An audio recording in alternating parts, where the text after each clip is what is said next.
All right, taking a look at a couple of photos there from race number 1. Photo finish sponsored by SOS Office Furniture of Vadnais Heights.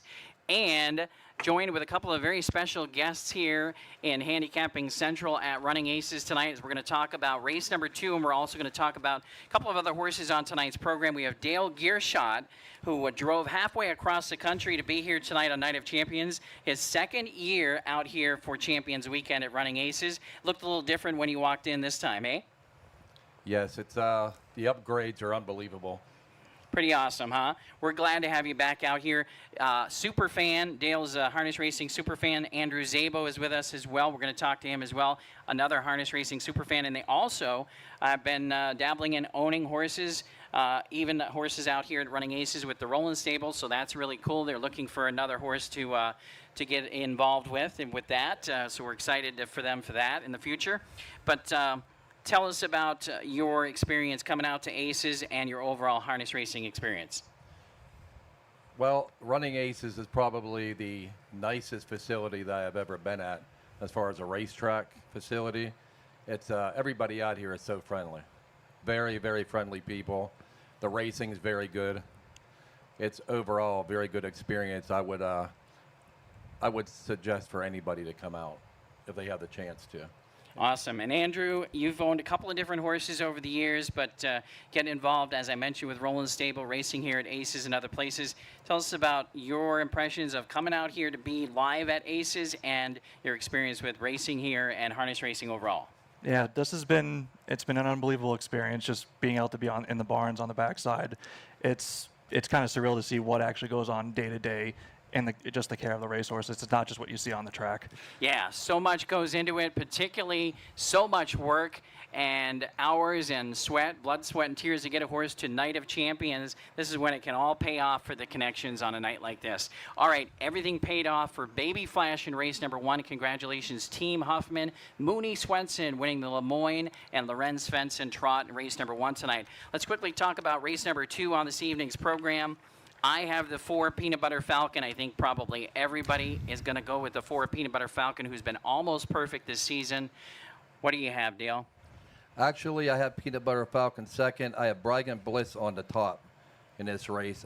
He's been racing second to Peanut Butter Falcon pretty much every week, and this is a nice horse. If anybody can upset the favorite, this might be a little bit of a price. Well, there's one horse this season that has beaten Peanut Butter Falcon, and that was Bragan Bliss. So not a bad selection there. Andrew, race 2, is it Peanut Butter Falcon for you? It's Peanut Butter Falcon. It's probably as much of a lock as you can get, I think.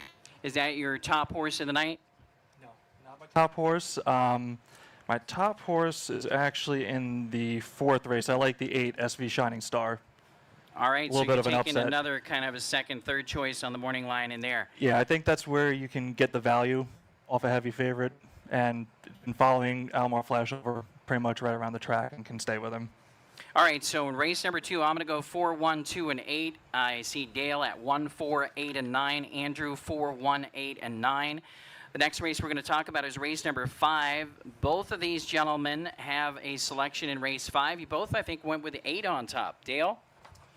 Yeah, I went with the 8 on top. This horse has been very consistent. When you're in the money 7 out of 8 times, that says a lot. The horse also can leave the gate and can come from behind, so the 8 post should not really bother this horse. Yep, I have to agree. I mean, he's been following Starstruck Fool around most of the time, and I think that they can be 1-2 and the all right, that's race 5, the 2-year-old filly Pace. Few chances in there. Both of these gentlemen have the 8 on top, 8, 5, 3, and 2 for Dale in race 5, and Andrew has 8, 3, 5, and 2. Race 6, Andrew has some selections for the Bring Over the Money in race 6. Yeah, can't go wrong with Bring Over the Money. This horse, even at 10, has been stepping up in the top classes and just been very consistent. And in case anyone doesn't know, he's was it 5 years in a row now? He's 5 years in a row. He's so going for 6 tonight. He's also going for his 50th career win. He's also going for $500,000 in career earnings. Yeah. So, yeah, a sensational horse. Bring Over the Money. All right, so you're going to go 6, 9, 5, and 1 in there. And then Dale, race 12. Let's talk about race 12. This is my best bet of the night. It's my best bet of the night here, Philister Photo. out of the 5 posts, the horse, it looks like to me the horse will finish out of the money 4th or 5th, then come back with a 1st or 2nd. He also has gate speed, can also close, so that's another one that's very versatile. And I have the 3-2 with him who won the last year in the championship. So I say 3-5-5-3 in that race, but my best bet of the night is Philister Photo. All right, 5, 3, 1, and 8 in race number 12 for Dale Gearshot. Andrew Szabo and Dale Gearshot, thanks for being out here for Night of Champions. Champions Weekend at Running Aces. We're thrilled to have you here. Have fun. Cash some tickets out there tonight. Oh, thank you, Darren. Thanks, Darren.